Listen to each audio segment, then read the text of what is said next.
Jejak Juara Indonesia. Kali ini kita ngobat bersama Sabumnim Doni Susanto. Ya, Sabumnim Doni Susanto ini sekarang menjabat sebagai Ketua Pemkot Surakarta. Jadi buat kalian teman-teman yang taekwondo di daerah Solo pasti kenal banget sama Sabumnim Doni Susanto. Gitu. Gimana kabarnya Sabumnim? Alhamdulillah baik. Oke, kita langsung ngobrol aja ya nih Jejak Juara. Ini kita harus kepo gimana sih perjalanan seorang Sabumnim Doni Susanto dari awal latihan sampai sekarang menjadi ketua di Kota Solo gitu. Oke, Sabumnim dulu pertama kali latihan usia berapa nih Sabumnim? Saya masuk kelas 2 SD. Waktu itu umur saya 7 tahun. Jadi 85 saya masuk taekwondo. Tahun 85 sudah mulai taekwondo. Iya. Oke, waktu itu latihan di mana Sabumnim? Saya daftar sebenarnya kan saya daftarnya mau di dekat-dekat rumah. Cuma ternyata itu cuma buat tempat pendaftaran. Akhirnya kita latihannya jauh di Bengawan Sport Center. Oke, Bengawan Sport Center. Waktu itu dilatih oleh Sabumnim Edi Handoko dan 2 Kukiwon. Oke. Terus dari tahun 85 itu apakah perjalanannya seperti teman-teman Jejak Juara Indonesia yang latihan seperti biasa atau gimana? Ada cerita apa enggak gitu sana? Ya sebenarnya kalau latihan taekwondo sendiri kan suatu paksaan ya buat kami. Jadi saya latihan sama adik saya. Dan adik saya alhamdulillah dia juga masuk ke Plada Jawa Tengah tapi sudah almarhum. Terus kita latihan berdua itu dipaksa. Jadi setiap mau latihan tuh kayak dicubit lah, di istilahnya dipukul lah sama bapak itu pasti. Jadi untuk istilahnya untuk memotivasi kami agar kami itu konsisten dengan apa yang sudah dipilih. Tapi ya itu tadi karena tempatnya terlalu jauh, jadi ya kita juga jadi males gitu. Wah ini pasti ini semua Jejak Juara ngerasain nih kalau tempat latihannya agak jauh pasti ada rasa males, ada rasa capek gitu ya sama. Iya betul. Tapi waktu itu saat dipaksa perasaannya gimana Sanim? Ya tertekan kalau sekarang juga mestinya akan dilaporin ke KPAI ya. Oh iya. Kita sendiri juga waktu itu belum ada KPAI, cuma pendidikan kan memang menurut orang tua kami harus dibiasakan. Jadi kalau sudah biasa akhirnya nanti jadi suka, terus jadi hobi. Alhamdulillah sampai sekarang juga tidak pernah berhenti. Jadi kita ya seumpama memang nggak aktif di organisasi tapi tetap di dojang sendiri kita ada latihan. Oke. Tapi pasti dari setiap apa ya istilahnya didikan dari orang tua itu kan pasti kita ada hikmah yang bisa kita ambil gitu ya. Iya, setelah kita SMA waktu itu belum tahu, belum ada apa istilahnya kita ini kayak wah ngapain sudah SMA masih dipaksa dan lain sebagainya. Tapi alhamdulillah setelah kita kelas 3 SMA waktu itu kita udah mulai jadi asisten. Terus akhirnya kita buka dojang sendiri dan ada istilahnya income ya, uang jajan lah karena dari kecil memang terus terang memang kita nggak pernah dikasih uang jajan, jadi cuma susu Denko dan Milo sudah cukup untuk pagi, terus habis itu makan ya sekenyangnya, kalau udah selesai nggak ada jajan, nggak ada ini, jadi disiplin banget gitu. Oke. Terus berarti dari SMA, setelah SMA lalu bisa buka dojang sendiri, waktu itu statusnya Sabumnim Doni itu sabu apakah atau gimana nih? Jadi saya ngelatih pertama sabu merah polos bersama dengan teman sejawat Sabum Abdul Alim. Ya, juga sama-sama sabu merah polos. Terus tahun 96 kita buka di SMP di Ponorogo. Terus setelah itu saya ada tawaran buka di sekitaran SMP Diponegoro ada gedung pertemuan, ya, terus kita pakai di situ reguler, jadi bukan ekstra. Nah, ekstranya tetap jalan, tapi regulernya juga kita mulai aktif gitu. Oke.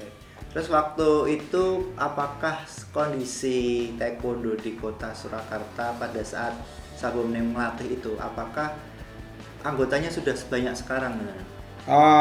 Kalau anggota nggak sebanyak sekarang ya. Jadi seumpama nih orang pakai putih-putih itu mesti semua teriakannya os gitu, karate gitu. Karate, iya. Ya. Jadi bukan taekwondo. Oke. Terus di hati saya bilang pokoknya saya harus bikin gimana caranya setiap orang pakai putih-putih itu bukan cuma karate, tapi taekwondo harus. Iya, harus eksis gitu. Ya alhamdulillah setelah sekian lama ya, 2 tahun 3 tahun bahkan di area Dojang kami ya, itu wah ini taekwondo ini ya, gitu. Udah mulai, jadi masyarakat udah mulai mengenal. Iya, karena dulu masyarakatnya kan ada di SMP 6 itu ada karate, itu deket-deket gitu sekolahnya. Oke, terus dari situ ceritanya kok bisa dulu Sabumnim mengembangkan kota Surakarta itu dengan gimana caranya? Jadi sebenarnya saya dapat ilmu itu banyak dari beberapa senior seperti Master Ganis, terus Master Yoyo, terus waktu SMP juga kami ada dari Grandmaster Alek itu. Ya, terus setelah itu ya ada yang istilahnya seperti Master Singgi ya memberikan masukan gimana caranya memanage dojang yang baik. Ya alhamdulillah terus saya buka di beberapa tempat di Solo ya, karena belum ada tempat sendiri waktu itu. Terus tahun 2004 ya karena sudah membuahkan hasil, waktu itu saya jual mobil, terus saya bikin dojang di sebelah rumah di Keratonan. Terus ya udah mulai dari itu kita dojangnya di situ. Oke, berarti pada waktu itu sebenarnya apakah organisasi di Taekwondo Kota Surakarta itu sudah terbentuk belum? Kalau di tahun 2002 itu mulai Master Tanu sebagai ketua. Terus ya kita di tahun 2004 itu sebelum saya buka dojang, anak-anak sudah mewakili Indonesia untuk event Asia di Jogja. Wah, luar biasa. Nah, terus sebelum-sebelumnya juga ada beberapa kayak tahun 99 saya mengikuti penataran wasit daerah. Terus ada Porprov ya namanya. Kalau dulu Porda. Ya, kalau dulu Porda itu kita di Semarang jadi wasit di sana. Terus tahun 2000 waktu itu saya dikasih challenge sama Grandmaster Alek. Ya, untuk kamu harus bisa bikin kejuaraan. Ya, alhamdulillah dengan bantuan beberapa senior seperti Master Singgih pada tahun 2000 kita bisa ngadain kejuaraan SKB Cup 1. Nah, itu untuk junior. Se-Jawa Tengah. Wah luar biasa. Tahun 2000 sudah membuat kejuaraan se-Jawa Tengah ya? Iya, sudah bikin dan alhamdulillah Solo jadi juara umum. Kalau boleh tahu pendaftarannya pada saat itu berapa itu? Dulu pengennya ya mahal ya. Tapi karena Grandmaster minta itu harus semurah mungkin, harus ada penginapan, harus makan sudah dikasih. Terus alhamdulillah waktu itu pendaftaran 45.000 itu sudah dapat transport hotel, sudah dapat makan, terus hotel kami bekerja sama dengan embarkasi haji waktu itu karena murah kan, jadi bisa masuk gitu. Dan pesertanya waktu itu udah gimana nih? Lumayan ya 400-an orang lebih ya. Luar biasa. Terus setelah dari tahun 2000, terus berarti dari Sabumnim dulu pertama latihan sampai tahun 2002 waktu Master Tanu pertama mimpin ya. Itu waktu itu gimana sih, ada organisasi nggak di Kota Surakarta? Apakah ada cerita sedikit gitu? Ya kita menyebutnya mungkin waktu itu bukan organisasi ya, tapi lebih ke apa? Koordinator. Jadi waktu itu koordinatornya Sanim Pungki. Oh, Sanim Pungki. Nah, Sanim Pungki sebagai koordinator yang istilahnya yang dituakan. Terus kami juga selalu ada Sanim Anwar, ada Sabumnim Bimo, terus ada Sabumnim Honsen, terus Sabum Yudi. Ya itu di situ kita sangat apa ya istilahnya, apa-apa itu harus bareng-bareng nentuinnya gitu. Sampai harus kalau dulu Sanim Pungki sama saya itu sampai bilangnya the power of janggelut gitu. Wah, ada apa ini? Janggelut itu cakwe. Ya. Jadi kita kalau ngobrol itu ada cakwenya itu. Jadi terus ya beberapa kali kita dapat juara umum 1 waktu itu. Jadi ya dengan kesederhanaan kita bareng-bareng. Ya, karena sederhana bersama itu pasti hasilnya luar biasa. Wah, setuju banget saya. Iya. Setuju banget.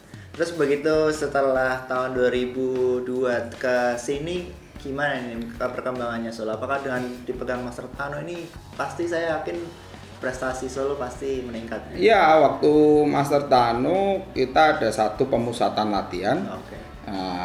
Namanya Dragon. Oh iya.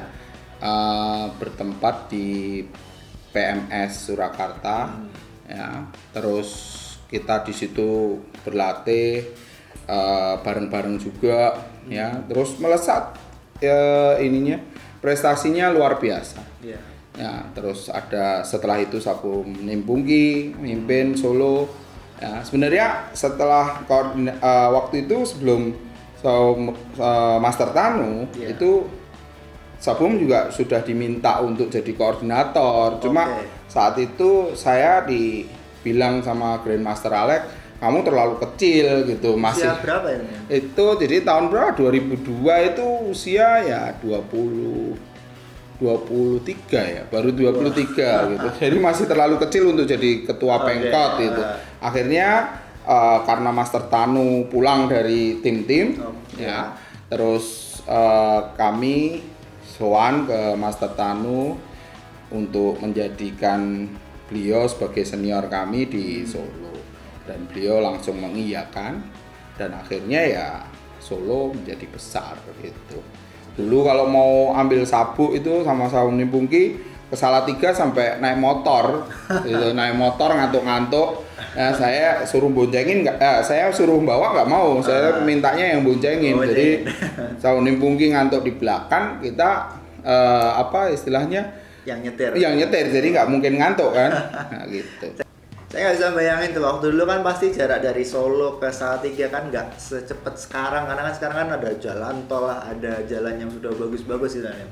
Iya. Udah sampai berapa jam sih dulu motoran? Ya kalau motoran dulu kan masih sepi ya jalannya, jadi bisa 1 jam lah ke Salatiga. Tapi sebelumnya kita itu ada apa?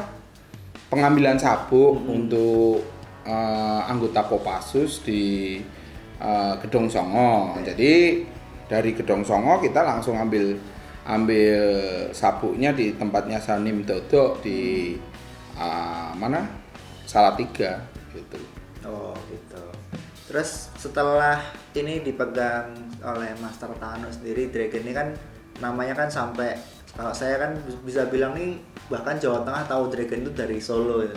Sebenarnya ada nggak sih cerita kok bisa sih sampai buat Dragon dulu? Sanim, menurut Sanim gimana ceritanya? Ya itu kemauan bersama saat itu, kemauan bersama, dan akhirnya ada Dragon. Yeah. Cuma karena mungkin karena ego masing-masing dojang itu mulai berkembang juga, karena di beberapa wilayah itu udah mulai ada, dulu kan klub dilarang ya, terus ada, karena ya itu tadi ada klub, terus mungkin ya pengen eksis, akhirnya ya lama-kelamaan kayak integritasnya turun. Cuma dari situ justru kita belajar banyak, jadi belajar banyak tentang memanage dojang itu yang benar gimana. Ya sudah tahu gitu, akhirnya ya merata. prestasi dari dojang-dojang itu merata semua. Tapi berarti Dragon sendiri ini zaman dulu adalah atlet-atlet dari seluruh dojang atau seluruh wilayah di Solo dijadikan satu di Dragon gitu ya? Iya, betul. Oh, luar biasa sekali. Lalu kemudian pada saat setelah Master Tano memimpin adalah Sabumnim Pungki ya? Iya. Sabumnim Pungki selama 2 periode itu. Itu gimana nih menurut Sabumnim Pungki? Menurut Sabumnim Doni tentang Sabumnim Pungki waktu mimpin di Solo? Ya banyak hal positif dengan apa istilahnya gaya pemimpinannya kan masing-masing ya. Master Tanu gimana, Master Sabumnim Pungki gimana. Cuma ya memang ya itu tadi karena mulai berkembang gengsi para pelatih ini kan mulai berkembang ya mengaturnya untuk kebersamaan itu agak sedikit sulit ya apalagi agak sekarang gitu. Sekarang juga karena ya luar biasa ya prestasinya luar biasa semua jadi mungkin kalau untuk menyatukan itu kadang susah. Cuma ya masih banyak kesadaran untuk menyatukan akhirnya kita kejuaraan di luar Solo itu harus dengan nama Taekwondo Solo itu. Jadi itu saya apa istilahnya saya warisi dari Sabumnim Pungki. Jadi harus Taekwondo Solo, harus Taekwondo Solo. Oke, terus yang sekarang nih kan sekarang kan Sabumnim Doni udah mimpin Solo nih setelah udah berapa bulan kan? Udah 1 tahun. 1 tahun lebih. 1 tahun lebih ini gimana nih Sanim perkembangannya sekarang Solo sekarang?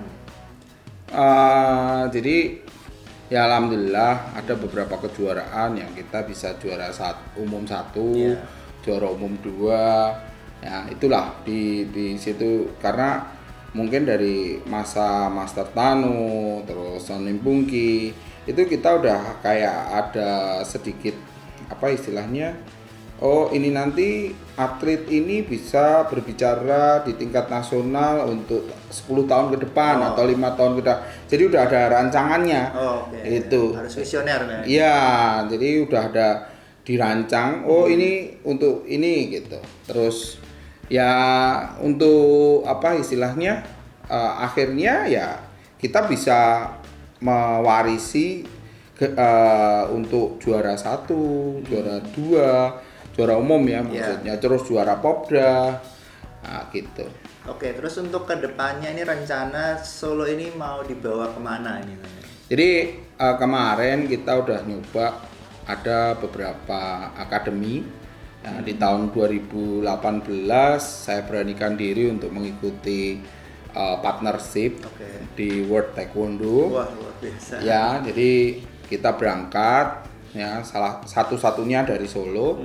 Terus di situ banyak sekali ilmu termasuk gimana memanage dojang, terus teknik-teknik latihan, terus sampai kebudayaan Korea.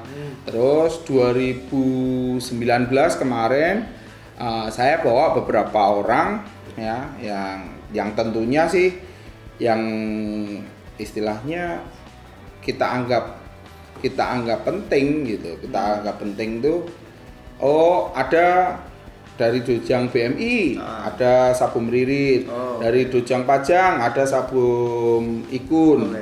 Terus dari Dojang Koguryo kita bawa atletnya Sasa ya.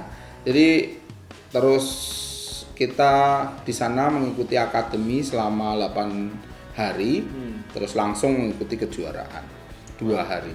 Luar biasa. Ya. Dan prestasi Solo waktu itu gimana nih? Alhamdulillah ada 2 emas, terus 2 perak, 2 perunggu. Ya. 2 emas, 2 perak, 2 perunggu, luar biasa. Iya. Dan ke depan memang kayak tahun ini ya sebelum corona kemarin kita udah siap sebenarnya bulan April tanggal 12 tuh kita sebenarnya sudah mau mengikuti event partnership juga dan beberapa orang sudah kita jadwalkan untuk mengikutinya. Cuma karena corona jadi ya udah di stop semua ya. Bahkan mungkin tahun ini ya harusnya kita dapat kayak istilahnya beasiswa 20 orang waktu itu saya ajukan, ternyata bisa mendapatkan kuota ya. Terus karena corona ini jadi nggak jadi, padahal proposal udah masuk. Oke. Bulan-bulannya juga udah ada, cuma karena corona ya udah selesai. Tapi insya Allah kalau setelah corona ini selesai pasti kita akan ngejar terus ya itu Nim? Ya pasti.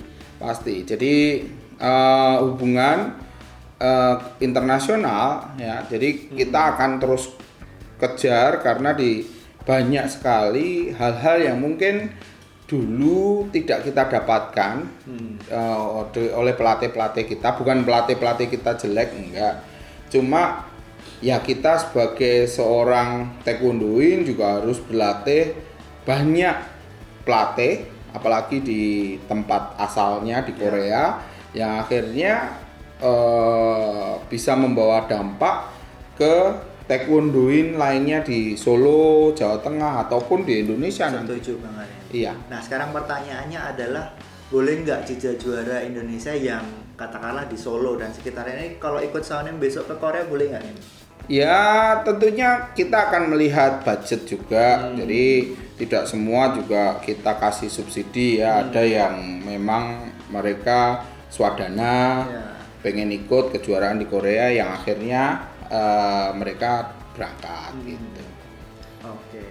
Oke, untuk yang Saonim Doni ini kan punya dojang ya Nim ya, dojang SKB ya Nim, betul nih? Ya. Nah, ini historicalnya gimana sih Nim, sejarahnya dojang SKB itu berdirinya kapan, terus gimana sih ceritanya kok bisa tetap eksis sampai sekarang ini? Gitu. Ya, jadi